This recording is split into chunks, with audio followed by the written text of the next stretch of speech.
And it doesn't hurt when you go out to dinner or go out one night to have him by your side. You know, you can kind of poke your chest out and talk a little bit and say, I'm with him. Wow, what a... Here, I need to make a little adjustment here. I am going to take this off here so we can move around. I like to move around a little bit, but I'm just absolutely honored that I've been given the opportunity to come and address you guys today. And I was really excited to hear Teddy. Teddy's still here, I think he left, but I was excited to hear him talk about humility and how that's the foundation of great leadership. And the reason I say that is because my wife humiliates me every day. It just ground, no, I'm just kidding. My wife is, and kids have been absolutely fantastic. They really support me and take care of me and encourage me in a tremendous amount, and that's really a big part of my growth. The other story that struck out with me with Teddy was when he was talking about Andre the Giant, and how when he was a little boy, Andre would grab him by the head like this and pick him up, you know, and that just resonated with me, and it really, I got a good chuckle out of that, you know, and it gave me a great idea.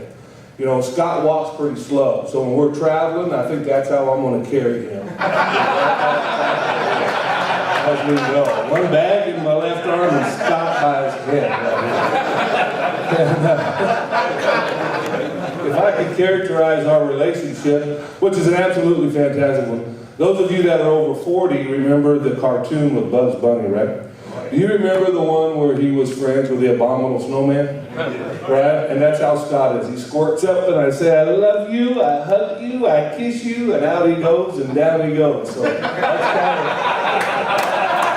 that sums up our relationship in a nutshell right there. So, makes it a lot of fun. As you see, there's some things on your desk that are important. These are things that I use. I like to use visuals because they remind me to stay on pace and to stay on track and who I am. So you'll see there's a dog treat and a string and a little compact mirror. And the mirrors, what really got that idea started for me was I was at home and I'm sitting in my chair and I'm racking my brain and I'm trying to think about what is it that I'm going to talk about, right? And I couldn't. Sometimes when you think too hard, you just can't get it. It doesn't come to you, right? So I'm sitting there and I hear my wife and my daughter, my youngest one's complaining in the kitchen, and my wife says, well, it's your fault. She was talking about her homework. I don't have time to get my homework done. And my wife says, well, it's your fault. You should have started it earlier. And I said, that's the idea, right? It's my fault. Accept that accountability, all right? So we're going to get into that here shortly. But I want you to look at first off, you know the complaint you always get from agents, right? I can't get into high-rises. You all hear that? How many of you hear that? Show your hands. Just two of you, the rest of you are lying about other folks. We can't get into high-rises, the senior centers, we can't get into lot communities and so forth. So I had to come up with an idea or a plan to help my agents overcome that, right? Because that's a real obstacle that they're faced with. That's a real obstacle that they're going to come to you with and ask your support in how to address that. And you need to know how to overcome it. But the thing you got to realize is this is not endorsed by One Life. This is the thing that I came up with, and that is, get your stethoscope. Now,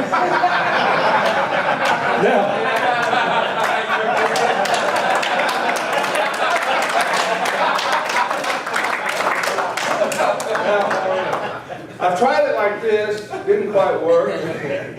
But like this, now you got to have the whole thing with you. It's not just wearing the stuff. It's the acting that goes on. I wish the Rosa brothers were here because I'm sure they'd be great at this with their acting ability. But the way you got to do it is you have a bag. Now you got to have the right kind of bag. All right, it can't be a briefcase. It's got to be the kind that folds at the top like this, right? So you got to, when you go to the door, you got to get real close to the door, as close as you can get, right? And you got your bag in one hand, you got this around the neck, you're beating on the door like this, and you got to be short of breath and loud. Bam, bam, bam. Hi, I'm here to see Miss Jones in 32B. Can you point me in the elevator? And what do you think they do? Absolutely, come on in. It's right down there. Now, I always mentioned, you know she might be contagious, so I might have to knock on every door on the floor. Now, I'm going to tell you, this is not endorsed by One Life. I know that they might frown upon this, but it does work. So, not that I would know. I've never tried it, I promise you. It absolutely works. Now, let's talk about the dog treat a little bit. The dog treat, people always laugh at me, but if you want to increase your business and your agent's business by 20%, have them carry a box of dog treats in your car. All right? And it really, really works. Remember, the clients that we deal with, they love their dogs, don't they? Yeah. And almost all of them got dogs, right? Well, most of them are afraid of us when we come in. They're them little crazy dogs, right? The ones that run around. So here's what you do. You get you a box of dog treats, you carry them. Now, before I go in the house, I rub it in each hand like this, right? So I get that scent. I rub it on my pant leg like this, right? I rub it on this pant leg like this, all right? So now I go in the house, and the dog's always either barking or running away, right? So what I'm trying to do is build a rapport with my clients. So I'm sitting down there, and that dog, he can smell this treat in my pocket, can't he? So he's coming around. First thing he's going to do, he's going to smell my left leg, right? He's going to get fired up. Then he's going to smell my right leg, right? Then I'm going to put my hand down there, and guess what I'm going to do? I'm going to slip him a treat. And he's going to run off, and the client always says, oh, I'm so sorry, Kevin, you know, he don't like anybody. I says, oh, that's okay. Most of the time they warm up. Well, guess what? Dog comes back in about 30 seconds, I slip another treat under the tree. Right? He runs off. About the third time he comes back, guess what the treat is? I put it up here on my belly while I'm sitting at the table, right? That dog, guess what he does? He jumps up on my lap, grabs the treat, comes right up here. And then the client always says, oh my God, I've never seen him react that way to anybody. He don't like anybody. I say, well, isn't it amazing how the dogs know who good people are? By the way, which one of these plans do you want?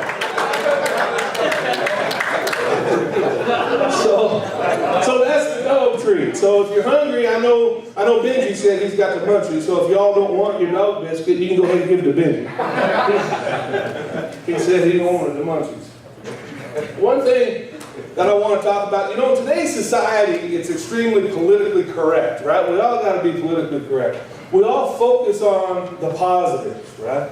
Oh, you do great and this and that. Well, in reality, we got to embrace our weaknesses.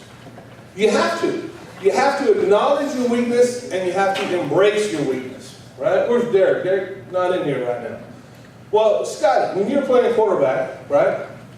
And you did a 5-step drop and you misread the coverage and you threw into double coverage and you got a pick. When you ran off the field, did your coach say, great footwork, Scotty? Well, isn't that keeping it real? Isn't that being positive? Huh? Is that what he said? What did he say? I can't repeat what he said. Exactly. I promise you, those of you that were here last time and heard me talk about Coach White, I assure you, when we gave up a 95-yard drive, he did not tell me my stance looked good. All right? I assure you, when you come off the field, right, the first thing they're going to do is correct your mistakes, because that's what it's about. Righting your wrong, right?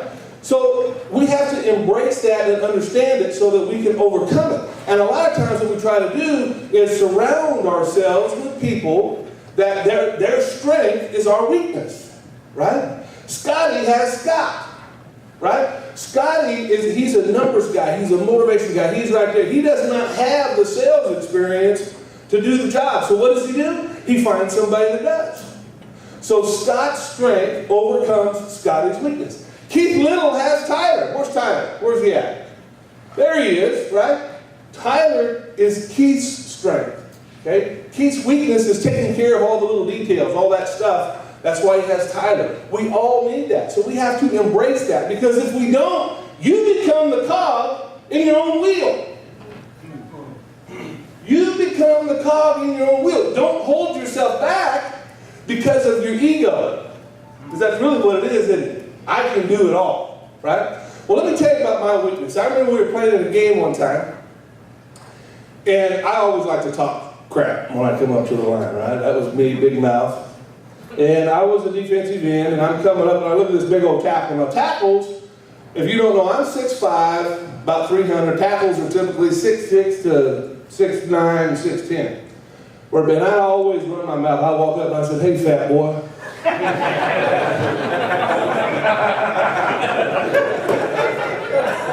"Are you ready for a long night?" He just smiled and said, "Hey, Valley boy," and laughed, right? And I get down to my stance, man. I'm all fired up, right? Here I come off, I'm gonna throw a rip and hit him right in the throat. He snatches me up by my chest plate, right? Picks me up off the ground, and I'm on skates going backwards. I'm so far back, my linebacker yells at me for knocking him down. I said, "Oh no."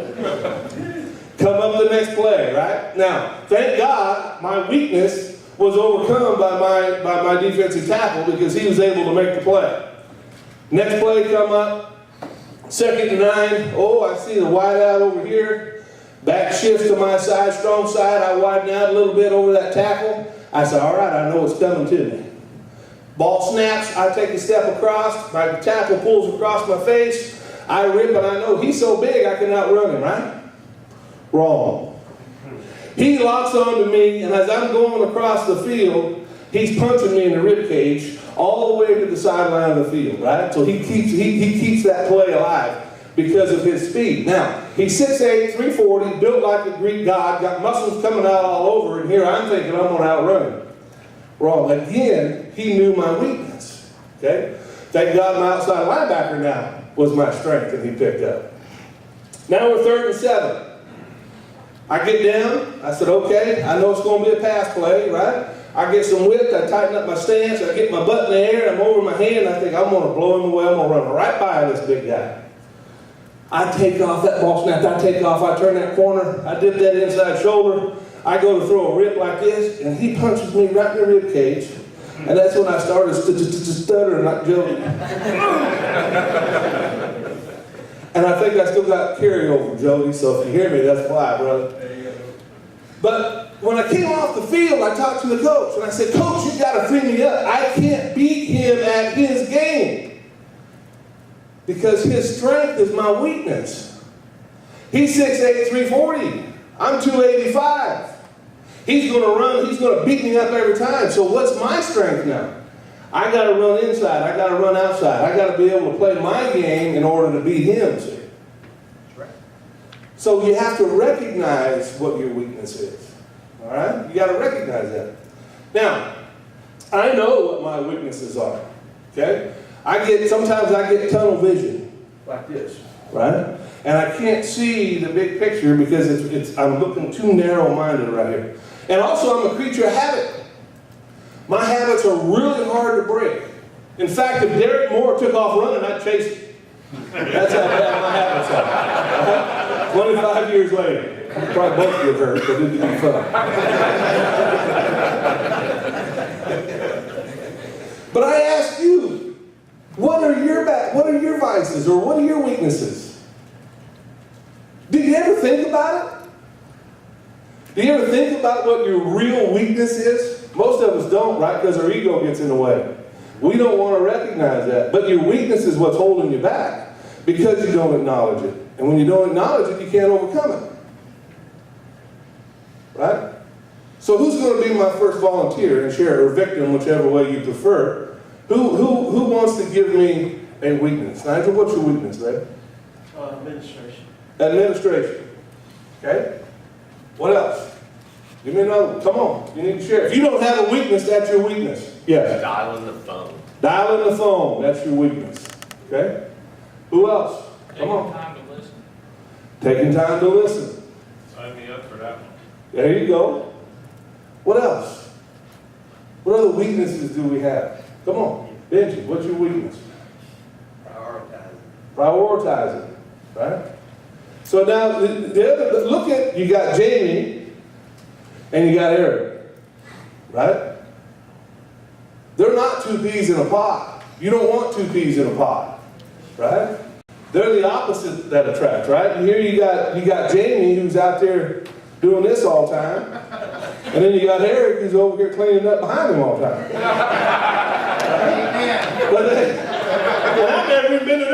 and I know that. But that's what it's about. Okay, knowing your weaknesses. So how do we overcome our weaknesses? Well, first thing, you got to recognize it, right? You got to acknowledge it and embrace it and know what it is. I know what mine are. Do you know what yours are? Take 30 seconds right now and write down 3 of your weaknesses. Just because I know you don't want to share it. 3 of your weaknesses. All right. So we got them all done? Keith, give me one of your weaknesses. Being prepared. Being prepared. Right now, Tyler can write that down. Tyler was doing it for you. Planning. Planning. There you go. Animals? Is that what you said? Awesome. What'd you write down? Understanding the client's needs. Understanding the client's needs. Bobby? Patience. Patience. Yes, sir, Jody. Procrastination. Procrastination.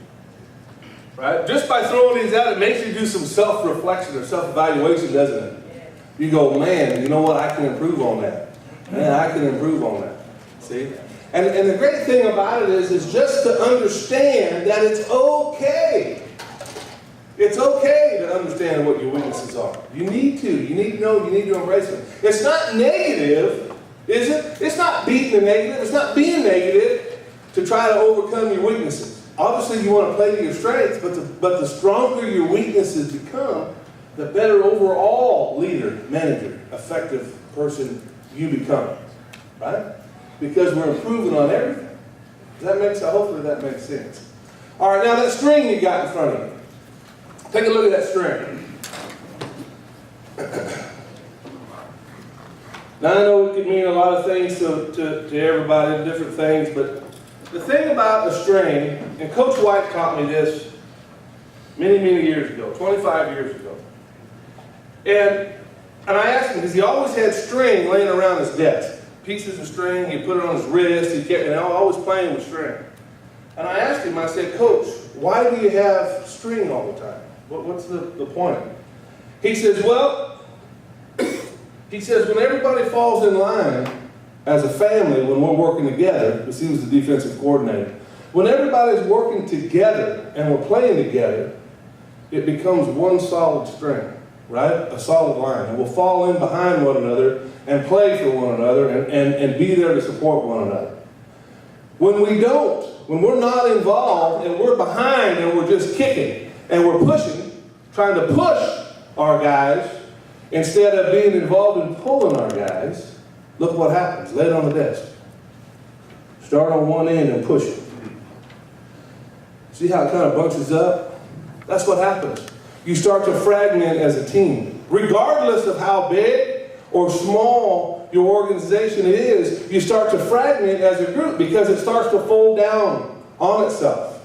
Right? But if you go to the other end and you pull it, look how everything just goes in line.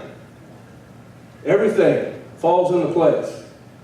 It's like on the video that Derek was showing yesterday, how all of them were arm in arm. And they're tight, they're in together. That's what the string represents to me. That gives me goosebumps right there. Brings back memories, right? That's what the string is, because we're locked together and we're going together. Nobody's going to be left behind. The weakest one and the strongest one, we all are going to arrive together because that's how we are. We support one another. That's what the string means. And it doesn't matter how long the string is. I got a string here. 300 feet. And guess what? If I grab one end and I pull it, what's the rest going to do? It's going to follow me. Regardless of how long the string is. Now unwind this and try to push it and see how far you can go. Doesn't work, does it? That's what the string is. That's what the string is. And it's important to me because it represents who we are as a family. As a family. So I challenge you to take that string, take it home, put it on your desk. Keep it with you, put it in your pocket. Just as a reminder of who we are. Who you are, but most importantly, what you're a part of. because you're a part of this family. And that's what it's about. This right here, this is, to me, this is pretty cool. I want you to all pick this up right here. You remember when we were kids, we had the 8-ball, right? We'd grab that 8-ball and we'd shake it up like this right here, right? Does Katie love me? What is that? Shake it, try again. Oh, not shake it again. If we didn't get the answer we liked, what do we do? Oh, it's wrong. There's something wrong with it. I'm going to do it again, right? Shake it up. Does Katie love me? Yes, I knew it. Right? I knew it. The thing about this one, though, it's never wrong. The answer lies within. How does it work? How does the magic work? When your agent comes to you and he says, man, these leads are really crappy. I didn't get any appointments. Why is that? You say, take this mirror, take this right here, and shake it in your hand like this. Why do my leads not work for me this week? What's the problem?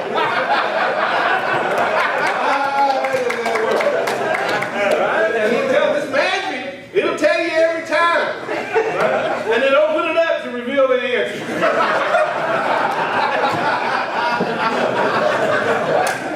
It'll never fail. It will never fail. Why did I not make enough money this week? Right? Why is my wife mad at me? Whatever it is, it doesn't matter. It will never fail you. And that's why it's so cool to have this in your pocket. I got some extra ones if anybody wants to take some home with you. I got some extra ones that you can take. My wife thinks it's pretty good because anytime I ask her what the problem is, she just walks by and holds it up like that. She don't even say a word.